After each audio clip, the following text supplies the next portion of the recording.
When you think of the Nazi war machine, diversity isn't exactly the first thing that springs to mind, is it? And for good reason too, on account of the whole stomach-churningly evil racism business. And yet, despite this, when you take a look at the cohort of people who actually marched under its banner, you'll discover something most peculiar. That being that the ideology most foul and divisive was actually defended by a mix of people so wide-ranging and disparate that it'd even make the most progressive contemporary HR department green with envy. Intrigued? Well, don't go anywhere. We'll reveal all.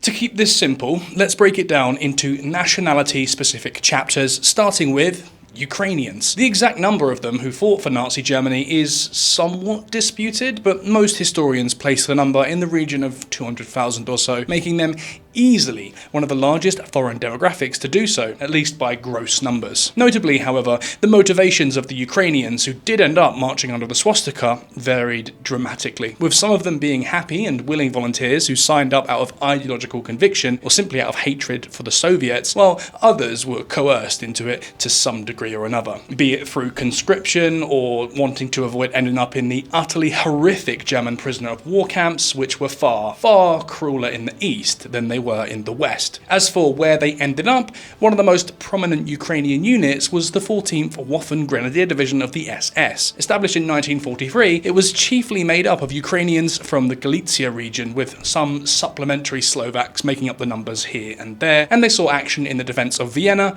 and the Slovak National Uprising, to name just two. Another Ukrainian unit of note was the Ukrainian Auxiliary Police. Founded in 1941, a little after the commencing of Operation Barbarossa, it was a paramilitary force with the explicit purpose of helping to administer and maintain order in the Reichskommissariat Ukraine, what the Germans called occupied Ukraine. This also meant that it became very entangled in the Holocaust, with its members actively participating in massacres at Baba Yar, Dnipro, and Kryvyi Rih.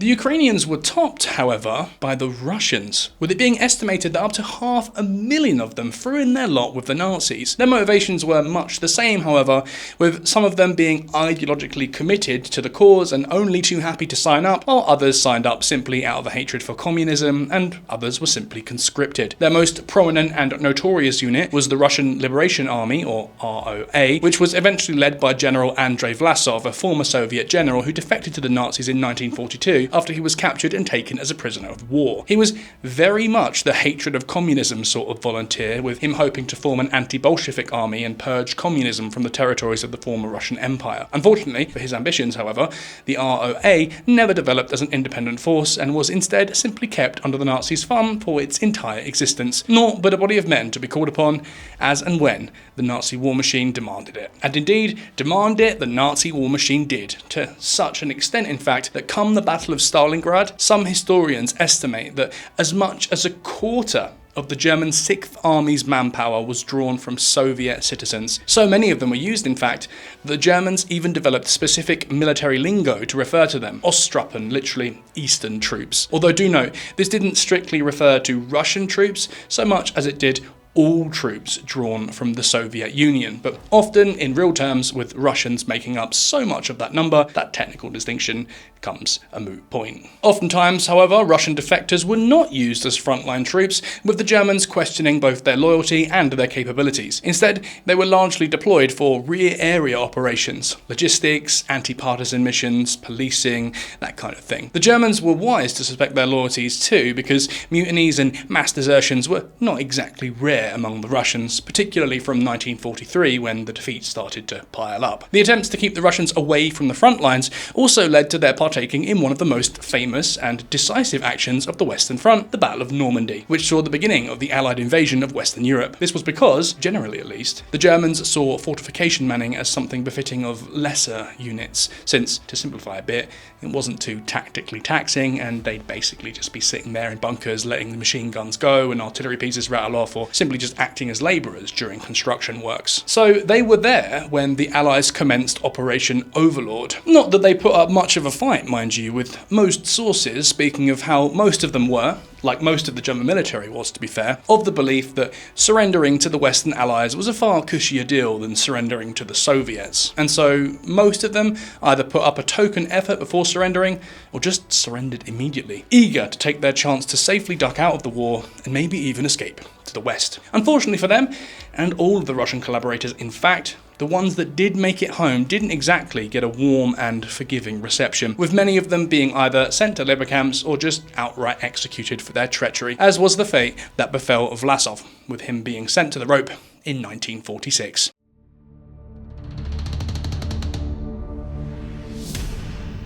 Then there's the French, who joined up in far smaller numbers than both the Russians and the Ukrainians, but saw way more action. The most prominent unit was the 33rd Waffen Grenadier Division of the SS Charlemagne, which was formed in 1944 and had just shy of 7,400 soldiers at its peak. The unit fought exclusively on the Eastern Front due to very founded fears that making them fight on the West against their former allies the British, and even their own countrymen in the form of the Free French Forces, just may make them have second thoughts about where their loyalties lay. On the Eastern Front, however, it was weapons free for the Charlemagne, with them partaking in combat in Poland and the defence against the Soviet East Pomeranian offensive. There, they suffered very heavy losses, with the unit numbering no more than 350 men by the time they were rotated out of the front. From there, the survivors headed to Berlin, where they found themselves both the last unit defending the Führer bunker following Hitler's suicide on the 30th of April, and one of the last units defending.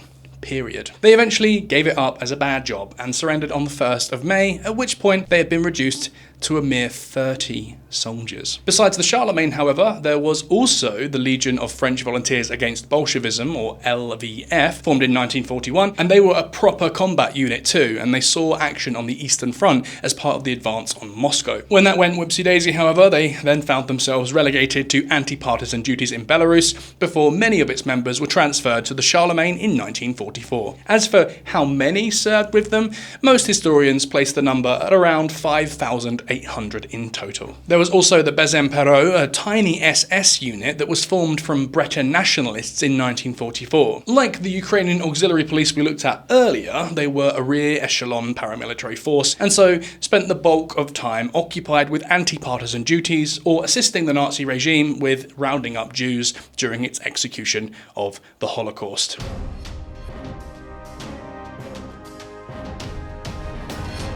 Curiously, several thousand Arabs also fought for Nazi Germany. Primarily, this was done via the Free Arab Legion, a Wehrmacht unit that was formed in 1941 and recruited volunteers from across North Africa and the Levant, with the blessings and assistance of notable Arab leaders such as Amin al-Husseini, the Grand Mufti of Jerusalem. Notably, however, their motivations for signing up varied hugely to the other examples we've looked at, because rather than the usual blend, they were instead largely motivated by pan-Arab nationalism and an opposition to the influence of both the French and the British in the Middle East. By fighting for the Nazis, they hoped that the colonial overlords of the day could be sent packing and independence for Arab nations could be secured. The Nazis, for their part, were all about Arab nationalism, as uprisings would draw the very British and Free French troops that were then shooting at them and their Italian and Vichy French allies in North Africa away from the front, giving them an easier job of sweeping the region up for themselves. Unfortunately, for such machinations, however, most Arabs had little interest in buying what the Nazis were selling, and so no grand uprising ever surfaced. And equally, neither did the Free Arab Legion ever turn into a juggernaut of a unit that had proved instrumental to Axis operations in North Africa, with most historians believing somewhere in the region of 6,500 men volunteered for it in total. It was still put to productive use, however, with one of its constituent units, Sonderband 287, making it as far as the Caucasus and Greece during its time, with its duties mainly consisting of garrison and anti-partisan operations.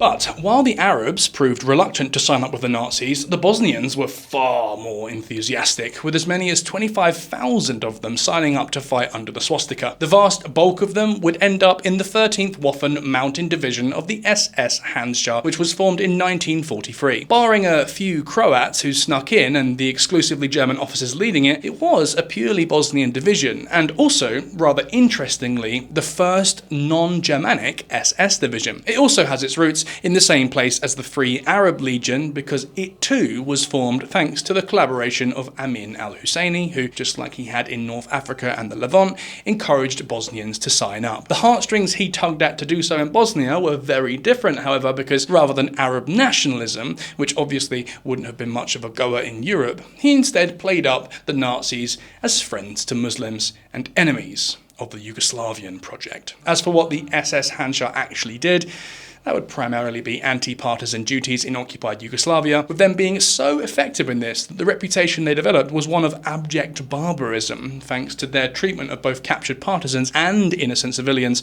who happened to get caught up in their operations. For example, the SS Handschar is documented as clearing Serbian partisans by simply shelling whole villages into ruin and then sweeping through and shooting anything that survived the barrage. They were also very complicit in the Holocaust, with there being no end of accounts of their being involved in the rounding up and deportation of both Yugoslavia's Jews and Roma alike. And for the targeted minorities they did capture, they were afforded no dignity or quarter. This is best encapsulated by an incident from 1944 when elements of the SS Handschar were tasked with guarding Hungarian Jewish slave labourers that had been put to work building fortifications in Tuzla. There, the Jews in their custody were beaten relentlessly while they attempted to work, and those who stopped working were shot, with 22 losing their lives in total. Today, despite the fact that they were greatly outnumbered by other foreign units, they saw remarkably little frontline combat. The SS Handschar is probably the single most famous foreign unit of the Nazi war machine, and it's not because of its brutality or anything else that you may immediately think of. No, instead, it's due to the simple fact that they were issued fezzes to place atop their heads, and that's literally the only reason.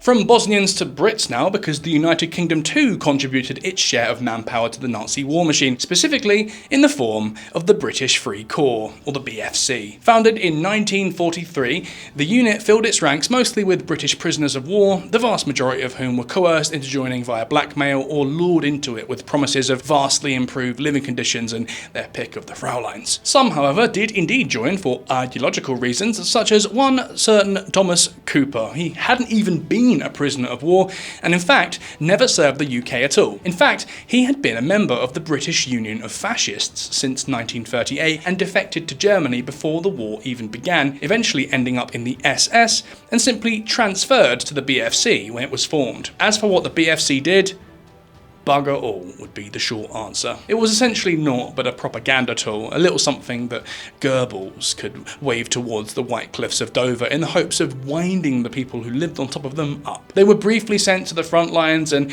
attached to the 11th SS Panzer Grenadier Division Nordland, but again, they didn't do very much, and come the war's final act, most of them would make their way westwards to surrender to the Allies. Surprisingly, many of its members were actually given remarkably lenient sentences after the war, in no small part due to how little they actually did while donned in filled grey. Cooper, for example, was imprisoned and released in 1953. Some did get the rope, however, such as the leader of the BFC, John Amory. And just how many served in that military unit, you ask? Well, that would be a grand total of 54. Not 54,000, not even 5,400. Just 54.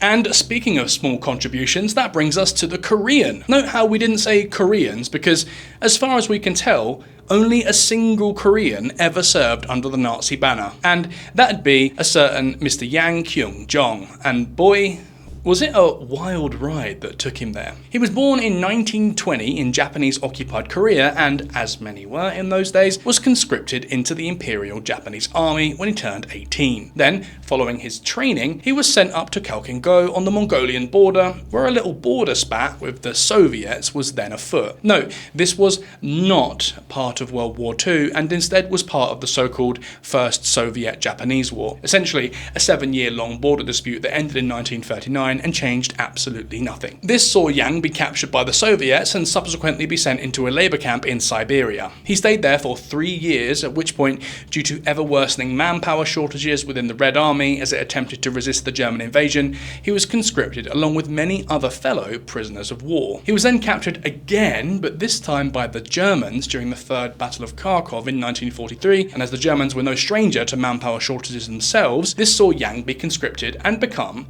one of the Ostruppen we met earlier, specifically with the 709th Infantry Division, which was sent to defend the Cotentin Peninsula in Normandy, France. And because he was in Normandy, guess what happened next? Yeah, that's right, Operation Overlord. He was then captured for the final time by the American 101st Airborne Division. He then managed to dodge extradition to the USSR and eventually settled in the US, where he lived happily ever after. And that's how a Korean came to find themselves fighting for Nazi Germany. Oh, and because we want to be fair and honest, some historians, such as Martin Morgan, are adamant that Yang never actually existed, and others, such as Anthony Beevor, are adamant that he did. Which is correct? If we know. So we'll just tell you that this debate exists and let you decide for yourselves.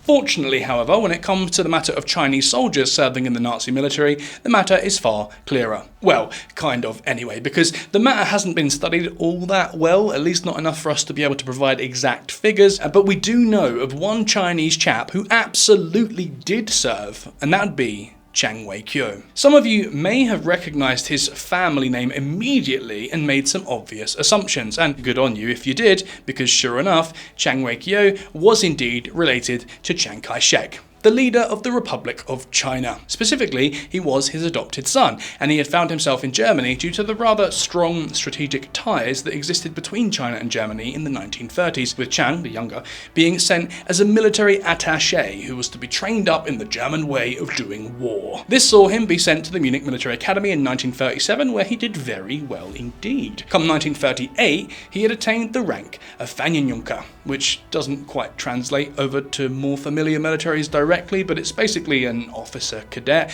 with practical responsibilities equivalent to those of a sergeant. And it's those practical responsibilities which are key to his story, because what big Nazi event happened in 1938? That's right, the annexation of Austria, and Chiang was there, Fahneljunker braiding on his shoulder, commanding an armoured unit as it triumphantly trundled over the border. His antics with the Wehrmacht would be cut short, however, because just before the invasion of Poland, he was recalled back to China by his father to assist in the war against Japan. He put his training to good use, however, and went on to lead nationalist Chinese armoured units through to the end of the Chinese Civil War in 1949, and beyond, following the nationalist retreat to Taiwan.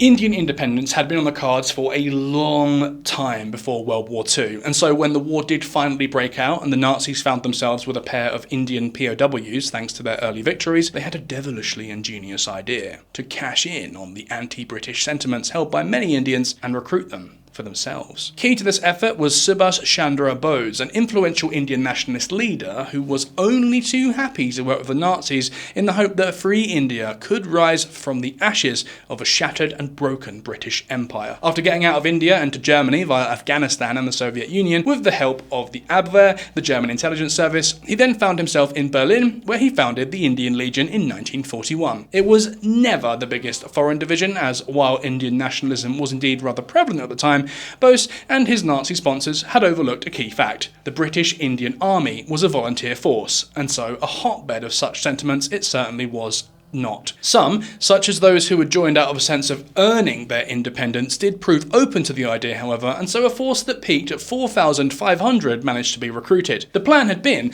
that the Indian Legion would find itself attached to Army Group South on the Eastern Front, where, post-Stalingrad, they would become part of the force that pivoted south towards India, where their local knowledge would prove vital in operations, and whose triumphant appearance would foster even more recruits, but that obviously never happened. Instead, they found themselves posted to defending the Atlantic Wall, where they took part in the defence against Operation Overlord. They were then transferred from the Heer to the SS and spent the rest of the war largely partaking in anti-partisan operations in France and Italy. And since we're running out of time, that should about do us for today. Before we finish, however, do note that we have seen a wide variation in motivations among the non-German foreigners we discussed, and that it wasn't just a simple matter of the whole lot of them being Nazi fanatics. Those sorts absolutely did exist, make no mistake, hence the SS Charlemagne fighting till the bitter end, but such an explanation is far from universal. And another thing to note, despite us having covered 9 different nationalities, that is only the tip of the iceberg, and were we to have no time constraints, we would also be able to discuss Americans, Argentinians, Armenians, Azerbaijanis, Croats, Czechs, Finns, Georgians,